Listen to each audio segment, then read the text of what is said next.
काम में पुरुष के हुना रहे 12 बजे उनकर ससुरारी याद पर गए हम कर मेहरारू अपना नैहरे रहल अभी चल दिले 12 बजे राती नाई पर चढ़ के गंगा जी हेल तरह की लाश पर चढ़ के हेल तरह इनका नहीं था जब ससुरारी में गोइल बड़े तो उनका बुझा सांप लटकल बाकी रसरी लटकल बा उनका नहीं बुझा जब आंगना में गइल तो उनका मेहरारू के नाम रहे रहता ना जब देखली कि खली अरे तहर जीवन भिरकार बा हे हार बा से जितना प्रेम बा उतना प्रभु से प्रेम लगा ले बा तो तहर तरनतार हो जाई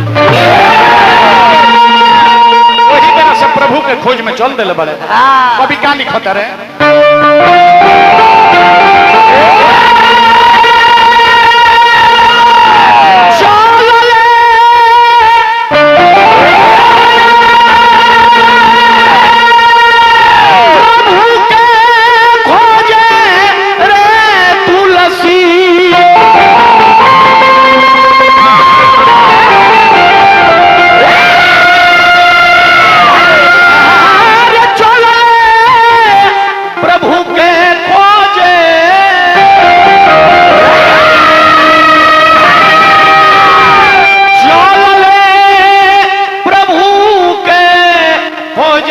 तुलसी बाबा कि तुलसी कि तुलसी कि तुलसी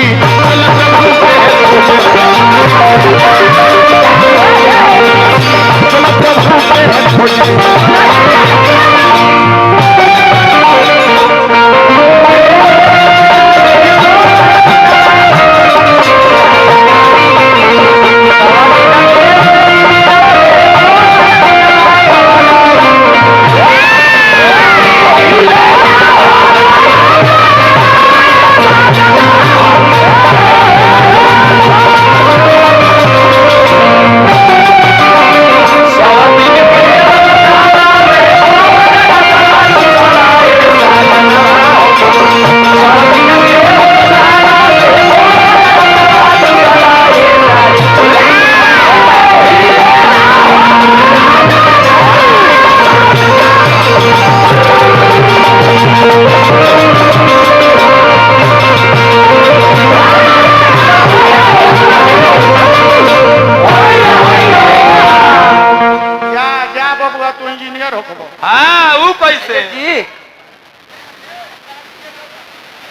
भविष्यवाणी कहता कि तू आगे चल के इंजीनियर हो कैसे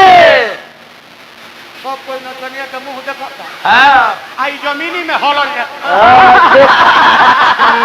देखो तारे की नचनिया मार्क्स लगैले भी है कि भैया के तरफ से पुरस्कार हार्दिक अभिनंदन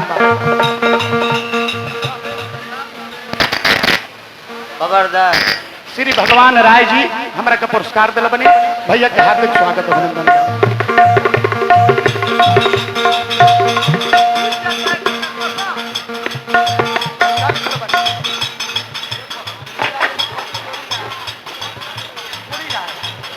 अनीता देवी वार्ड नंबर 9 पति तोड़ी राय जी की तरफ से पुरस्कार हार्दिक हार्दिक अभिनंदन। अच्छा गा दे भोजपुरी के मुर्गी के कपार के चुड़की के पलानी के भुड़की के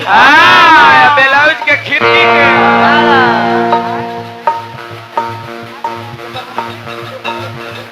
विनोद कुमार जी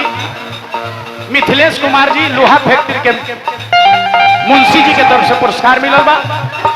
मिथिलेश कुमार जी के राय जी का हम हार्दिक स्वागत अभिनंदन करो तो तने मुर्गी मार पाए तुलसी बाबा के पिताजी के क्या नाम रहे आत्माराम दुबे और उनका माई के क्या नाम रहे हुलसी देवी देखी तने मुर्गी मार पाए मुर्गी मार विकास कुमार जी निशु कुमारी विकास कुमार संग निशु कुमारी जी पुरस्कार दिल बने भैया के हार्दिक स्वागत अभिनंदन बा रहो भाई रहो तनिका बना ले बबुआ के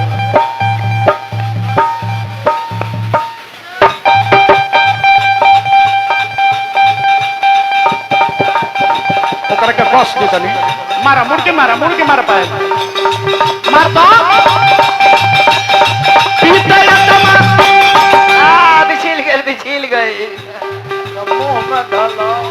रह जा पैसा ले लो। शिवानी वीडियोग्राफी रजासन चौक महना रोड वैशाली। प्रोपराइटर हमारा पंकज कुमार भाई हमने के मित्र बनी, बहुत बहुत पुरस्कार भेजल बनी। हम पंकज भैया के हार्दिक स्वागत अभिनंदन नारायण गिरोह के बना के रखे। पंकज भैया जहाँ रहो राजा बन के राज करत रहो। मार पाए मार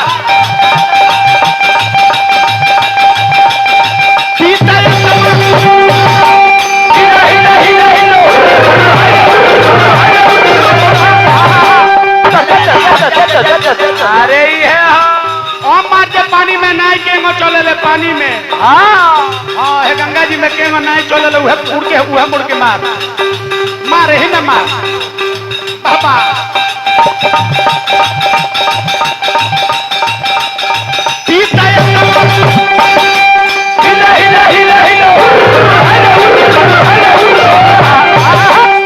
अब तनी फ्लाइट मुड़ के मार दे। हे पर ले है हो पर ले रे हे पर ले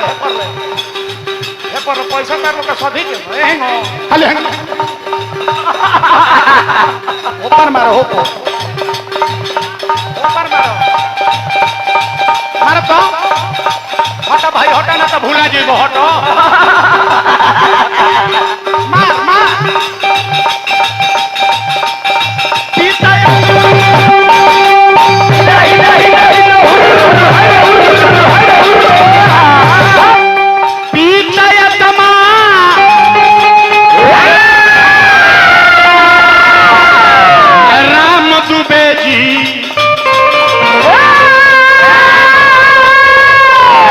माता हुलसी देवी भाई जी माता हुलसी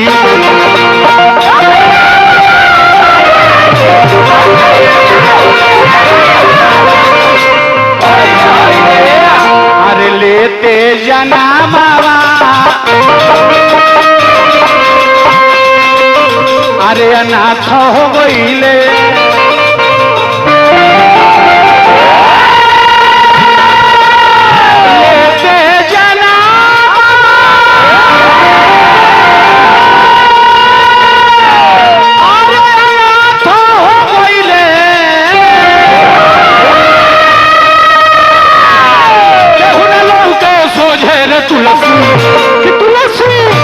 तुलसी चल प्रभु के खोजे।